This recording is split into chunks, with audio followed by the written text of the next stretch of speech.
If you can open your Bibles up to Genesis 49. We're coming to a close with Genesis. So as you find that, I just got to share, we've been talking about Jacob throughout these last couple of verses, last couple of weeks. I just wanted to share, when I was little, I'm just going to guess maybe like first grade or so. I remember we were having our Sunday school, and our story was about Jacob, and when he stole Esau's birthright, and the Sunday school teacher assigned 4 of us to play the part, so we read it like a play. So there was 3 guys and a girl, so Jacob, Esau, Rebecca, and Isaac. So we read the story and read it like a play. Everybody had their parts, and I still remember. I kind of feel that today is that I thought at that time, Jacob's kind of a rat, for what he did, and I can identify it because I'm the oldest son. So him stealing his older brother's things, I could identify with that. I could understand why Esau was upset and mad, because your younger siblings always get away with stuff. And I remember, just not liking Jacob. And of course, that was just a small moment in his life, because I didn't know the full story yet. We just read that one section. But now that we've read the full story and are coming to the conclusion of his story, I got a lot of more understanding about who Jacob is, and I think we could all identify now with him is that he was flawed, but he still identified and worshiped God. Despite all the bad things he did and the bad things that happened to him. So let's go ahead and read Genesis 49. Read it through. Then Jacob called for his sons and said, "Gather around so I can tell you what will happen to you in days to come. Assemble and listen, sons of Jacob, listen to your father Israel. Reuben, you are my firstborn, my might, the first sign of my strength, excelling in honor, excelling in power. Turbulent as the waters, you will no longer excel, for you went up onto your father's bed, onto my couch, and defiled them. Simeon and Levi are brothers. Their swords are weapons of violence. Let me not enter their council. Let me not join their assembly. For they have killed men in their anger and hamstrung oxen as they pleased. Cursed be their anger so fierce and their fury so cruel. I will scatter them in Jacob and disperse them in Israel. Judah, your brothers will praise you. Your hand will be on the neck of your enemies. Your father's sons will bow down to you. You are a lion's cub, Judah. You return from the prey, my son. Like a lion, he crouches and lies down. Like a lioness, who dares to arouse him? The scepter will not depart from Judah, nor the ruler's staff from between his feet, until he to whom it belongs shall come, and the obedience of the nations shall be his.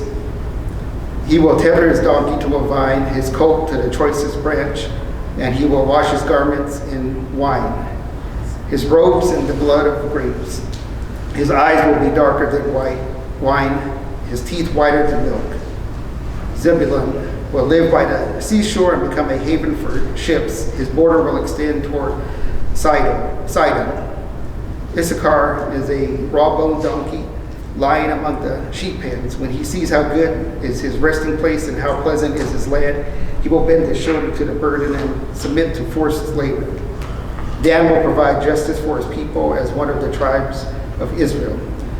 Dan will be a snake by the roadside, a viper along the path that bites the horse's heels, so that its rider tumbles backward.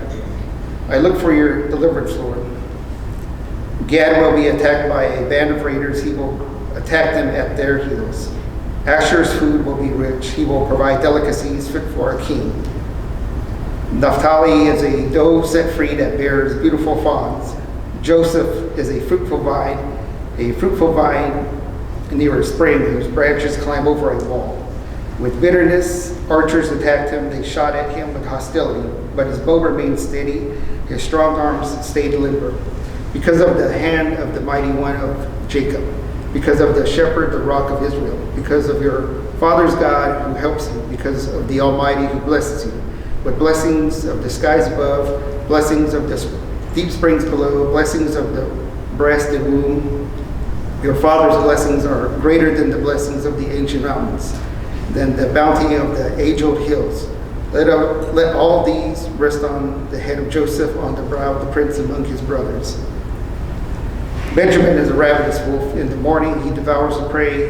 In the evening he divides the plunder.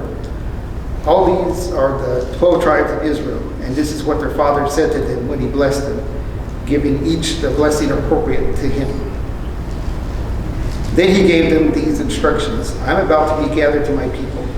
Bury me with my fathers in the cave in the field of Ephron the Hittite, the cave in the field of Machpelah near Mamre in Canaan, which Abraham bought along with the field as a burial place from Ephron the Hittite. There Abraham and his wife Sarah were buried. There Isaac and his wife Rebekah were buried. And there I buried Leah. The field and the cave in it were bought from the Hittites. When Jacob had finished giving instructions to his son, he drew his feet up into the bed, breathed his last, and was gathered to his people.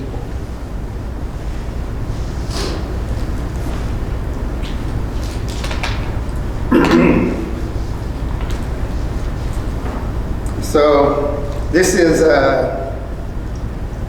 Jacob on his deathbed. You know, he's gathered all 12 of his sons around him, and his intention is to give him his blessing, inheritance, you know, whatever, you know, a father gives to his children, you know, before he moves past this life.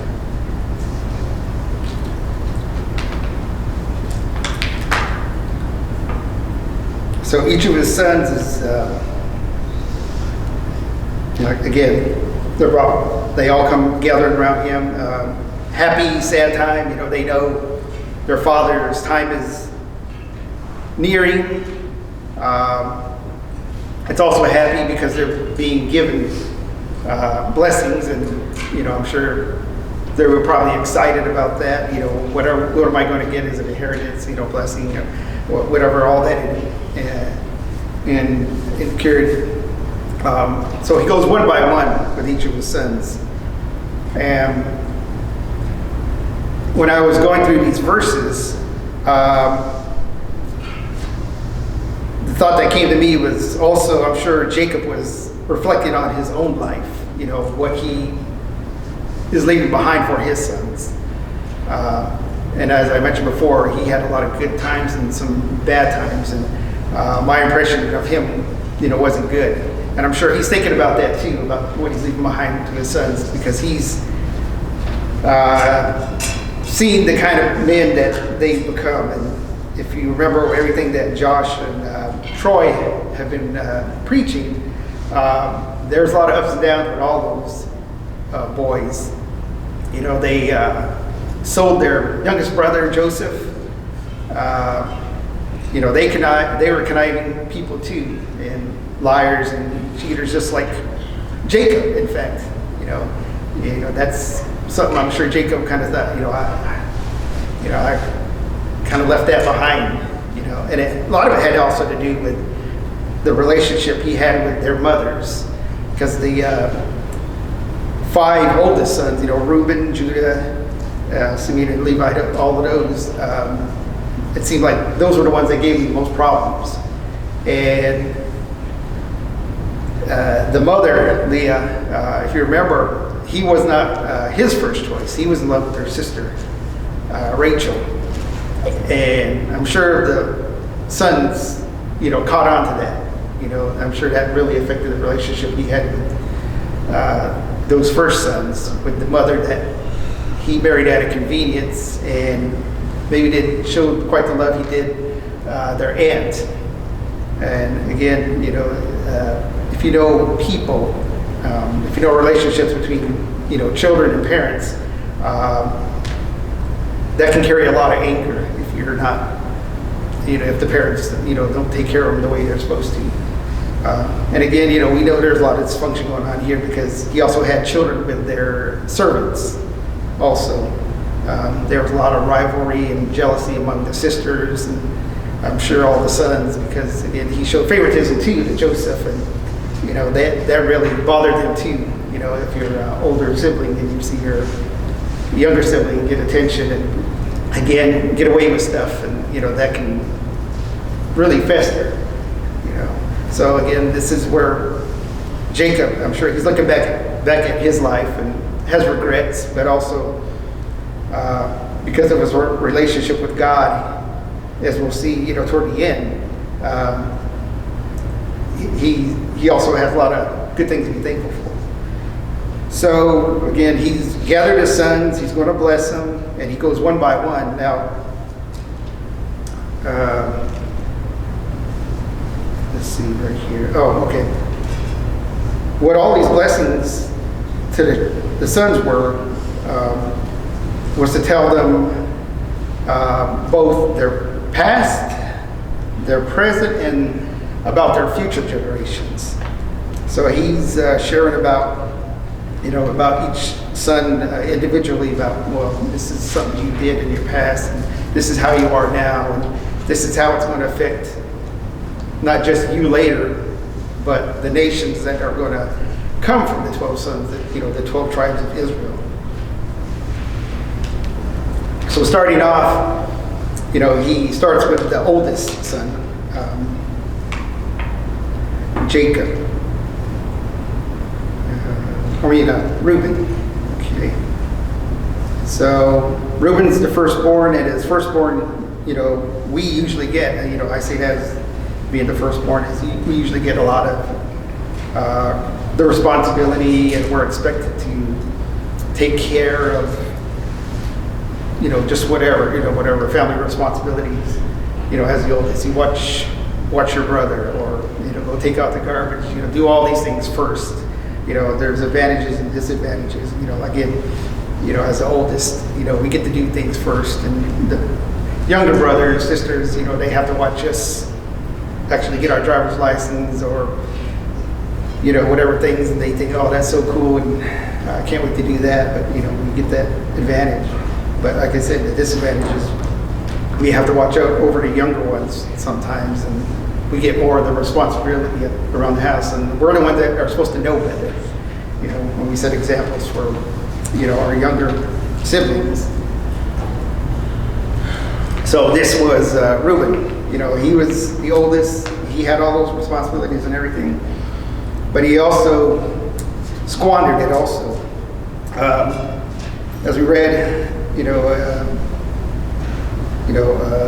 number 3, Jacob starts out by telling him, you're my might, the first sign of my strength, excelling in honor, excelling in power, just giving a lot of praise to him as the oldest. This is who you are as the firstborn. And, Reuben's hearing this, and I'm sure he's, feeling proud and pretty good about himself. But then Jacob lays the bomb on him. But you're turbulent as the waters. You will no longer excel, for you went up on my father's bed on the couch and defiled it.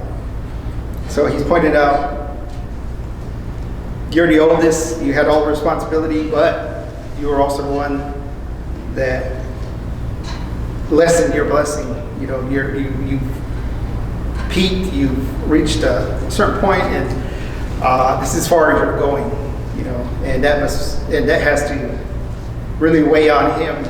Thinking, I'm going to have, all this, blessings and everything that come, rewards that comes with being the oldest, and the blessings from my father. But he tells him, nope, this is about as far as you're going.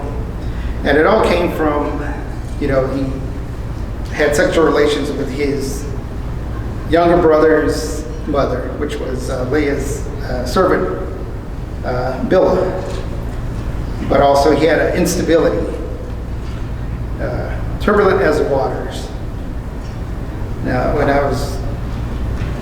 it was talking about the water, I was going back and, reading a lot of information from, other sources.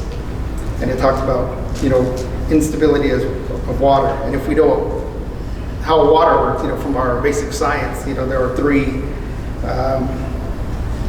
states of water. The three are, liquid, vapor, and solid. And when we learned about, water, the state of, water depends on the conditions. So the liquid, just like right now, it's in here at room temperature, and it's something we are able to use and drink, and it's pretty soft too, because we can jump into it. I remember jumping off a high board higher than the ceiling into the water. And, you feel that scared, but that water softened my blow, so it was really soft. But it also can become vapor when the heat's applied. It disappears, it evaporates. And then when we fill our ice trays and we put it into our freezer, it becomes ice cubes, and becomes a solid. So water is a very,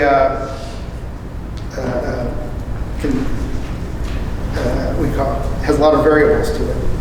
But the key thing is it depends on its conditions, what it's going to become, and what it's going to be used for. And this is what Jacob was explaining to Reuben, all the sin that he did. Just like water, he was unstable. He had these responsibilities, but he also fell pretty hard. I was reading another part, he was willing to sacrifice his own sons too to death. Back in I think it was 30 or 40 something, but anyways, so he had the highest position, but boy, his personality and everything just kind of brought him down. Also, that's also why, as far as Reuben, the future of Reuben and his tribe was no prophets or judges or kings came from him. So, there was nothing significant among his descendants. They didn't make any kind of impact. They existed, but like Reuben, his sins were what were an obstacle to him and his descendants.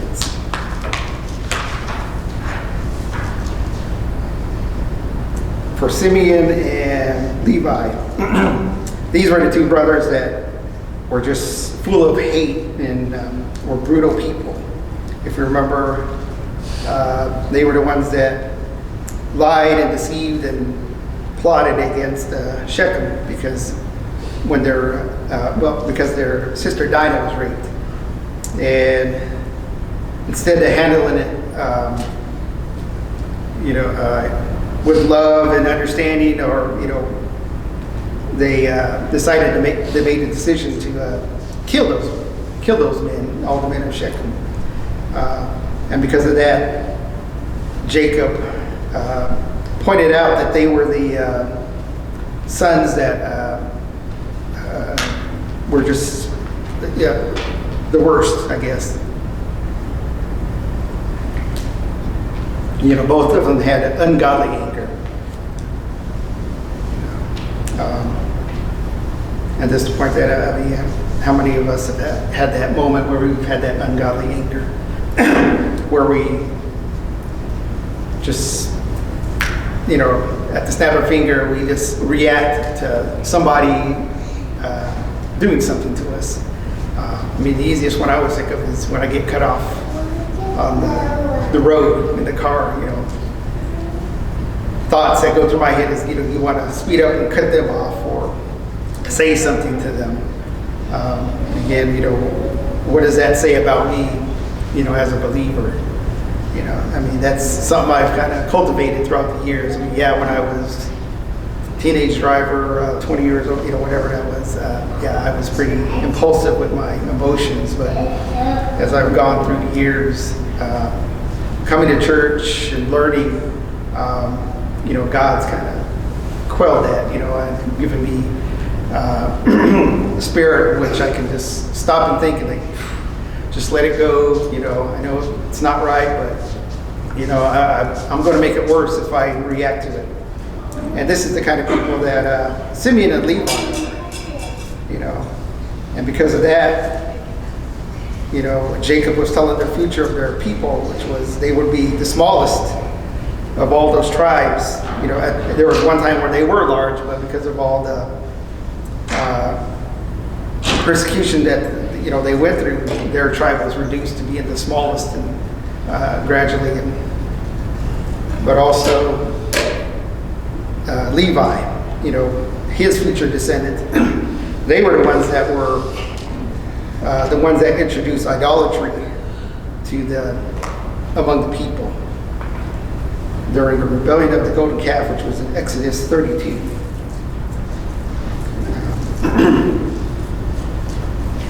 So what is our reaction when people offend us?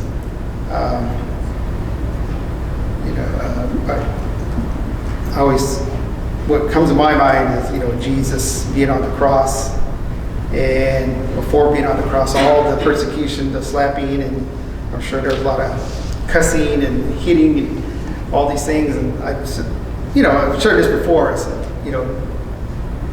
our reaction, we know what our reaction would be to someone doing that to us, but Jesus' reaction was one of love. He never had a thought of doing anything to anybody. And in fact, when he was on the cross, he told God, forgive them, for they know not what they do. And we can apply that also to, Simeon and Levi. These guys, they need a lot of forgiveness.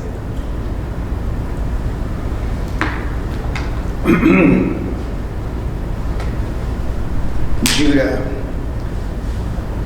this was the brother that, if anything, he exemplified a lot of traits that Reuben should have been doing. He kind of took on the role of the oldest, but he was also starting out as a young person, the one that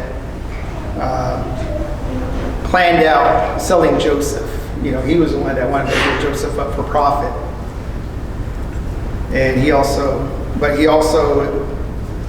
was the one that later showed godly character when he wanted to take the place of Benjamin when they were supposed to go up to Egypt. Yeah. And because of this, he's the one that received the inheritance of leadership. And through him, all the kings of Israel came through his tribe. And it was through his bloodline that Jesus came through too. But when I was looking through these first four brothers, they really emphasize or really show those qualities of the three stages that we go through as non-believers, as people. I mean, we used to be where they used to be.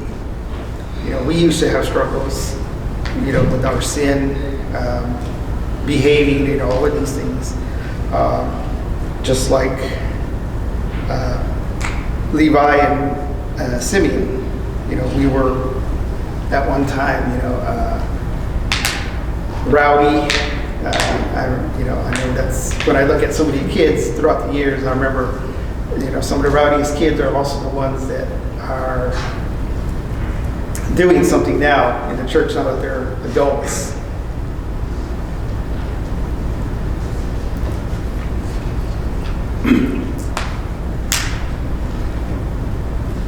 Again,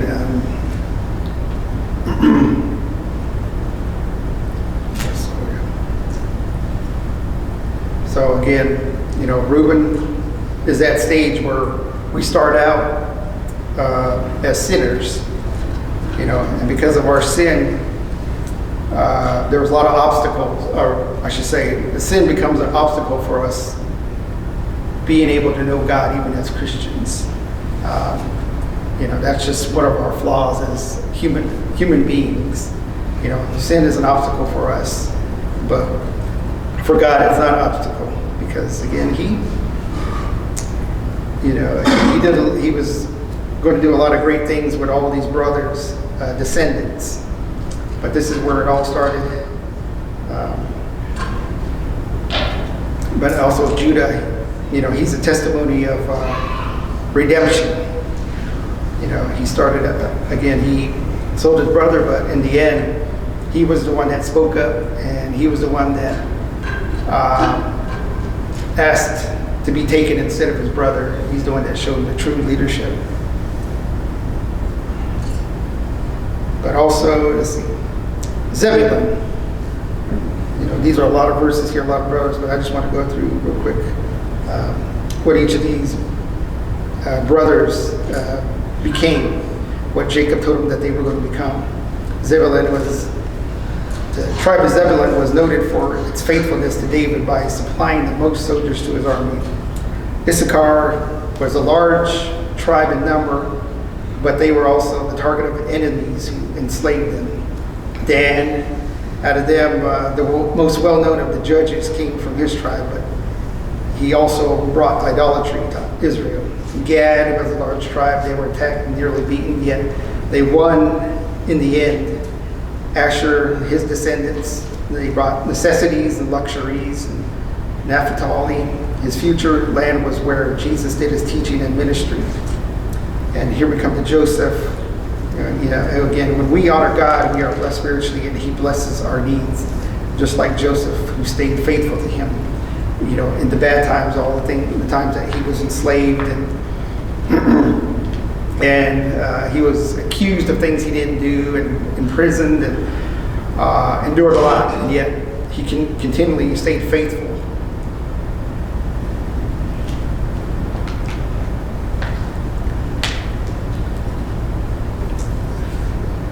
Let me see.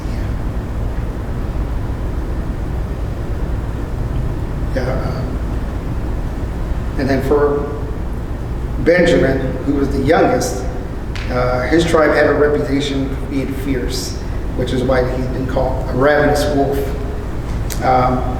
So there's a lot of characteristics which each of these brothers passed down to their descendants. And this is what Jacob was trying to, or he did communicate to them.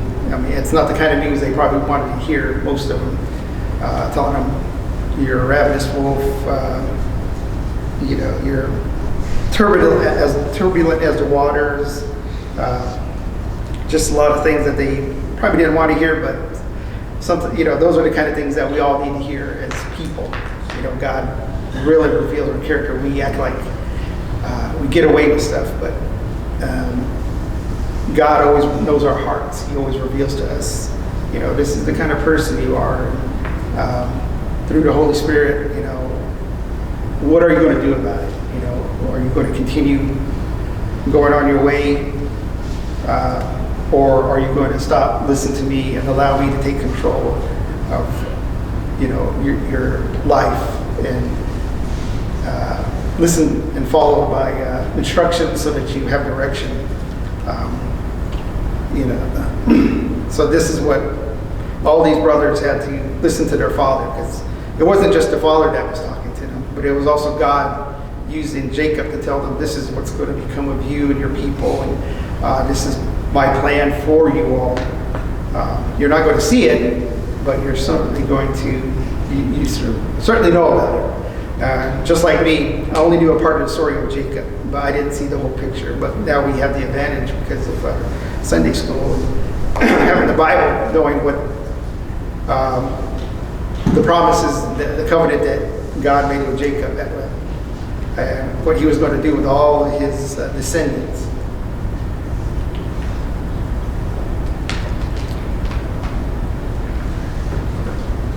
So at the very end, Jacob, when he gave these instructions, he told them,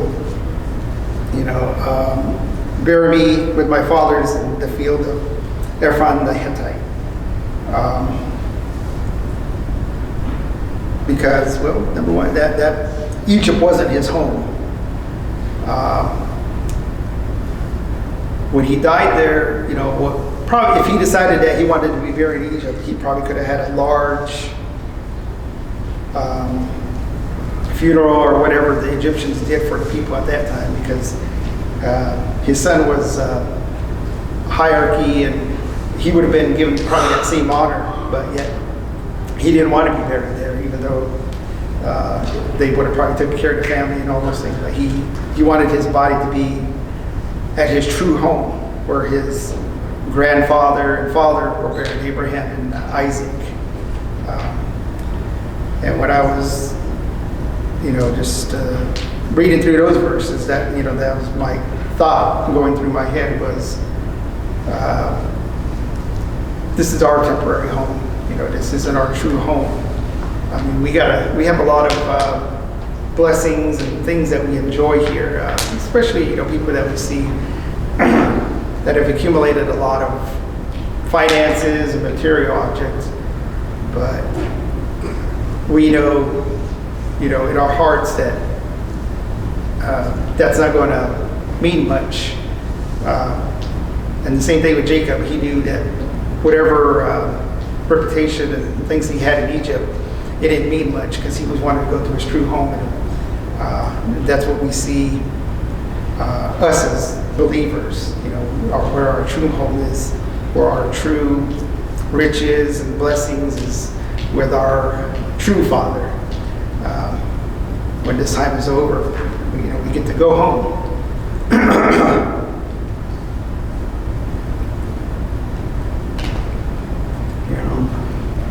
But yeah, when I was going through all these verses, I mean, there was just so much information I just had to, I wanted to speak about. But man, now that I'm up here and looking about, I'm just like, okay, it's kind of getting jumbled up together right now, so I'm not able to truly communicate what I really had. But what we see a lot here in these verses is also the story of Jesus, because again, Judah, it talks about, him being the one whose tribe that Jesus was born from. But also all these brothers also represent our, the different stages that we all go through, as people, as sinful people, but yet we have a lot of grace and forgiveness. Again, one thing that I always read in the Bible, they always refer to God in the Old Testament is the God of my father, the God of Abraham, the God of Isaac. He's their God, and I always that always kind of stuck with me, is that that's people understand it as to be something that's your God, that that belongs to you. When we say things like that, and we still kind of put up with that, because when we try to share the gospel, a lot of people go, well, that's your belief, that's your God, especially on natives. That's the white man's God, all of that. And and Jacob actually kind of referred that, in his younger days, God of my father, the God of Abraham. But toward the end of his life, again, I said he began probably to reflect on his own personal life, where I made my mistakes, and where I went through good and bad times, and yet God always stuck with me. He, despite all the mistakes that my sons made, God stuck with us. He took care of Joseph. He watched over him, and he really blessed him at the end, when they were moved to Egypt. But this is where verse 25, where Judah, he started to recognize God for who he is, and he gave him 5 different titles. He called God the Almighty. He called him the Almighty.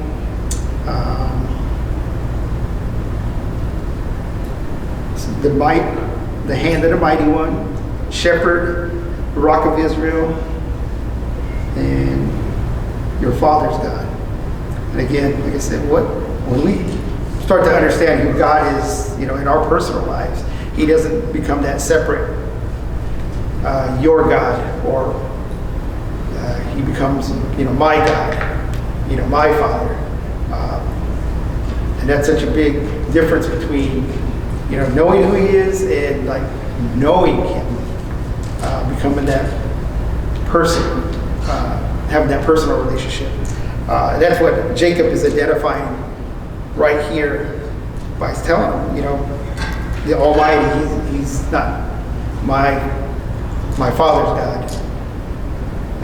He's telling, this is my God, the Almighty one. He's showing that personal relationship that he's now has with God, and he's making sure that his sons know that too. He said, you have that same relationship. Everything I pass down, I pass down my mistakes to you because you made your mistakes, but I'm also passing down that relationship that I have with God, that I taught you and I told you, always stay close to God, and this is who he is to me, and this is who he's going to be to you. And with that, he took his last breath and was gathered to his people. Again, what I shared with you about not liking Jacob that much, I also had one of these big picture books. It was basically a children's book that had drawings in it. And there was one picture that I remember, because after we had studied about Jacob, there was a picture of Jacob when he met up with Esau. And what the picture was him falling down to his knees. And Esau had all his army behind him. And he was running to Jacob with his arms like this, with a smile on his face, forgiving him. So again, that was another part of the story that went along with the other part that left a bad impression. But the good impression I got was about that forgiveness, that the brothers reconciling and forgiving one another. And that gave me a better picture about who Jacob was.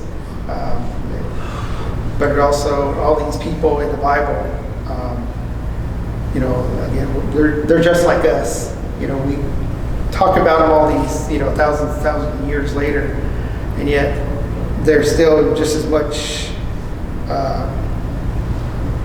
faulty. They miss the mark, they come up short, they sin just as we do.